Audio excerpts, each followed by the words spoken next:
বাবু আমরা যে জুস খাইলাম না ওইখানে 500 টাকা হয়েছে। 500 টাকা হয়েছে, তাহলে দিয়ে আসো বিল। আমি তো আজকে ক্যাশ নিয়ে আসি নাই।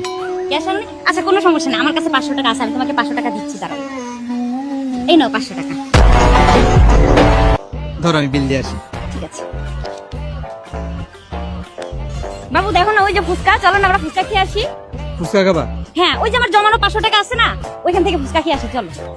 ও শিট বাবু, আমি তো ভুলেই গেছি, টাকাটা তো আমি ভিতরে তোমাকে দিছিলাম। জমানো 500 টাকা তোমাকে দিছিলাম, আমার মনেই নাই একদম। আচ্ছা চলো, ফুচকা অন্য সময় খাবো।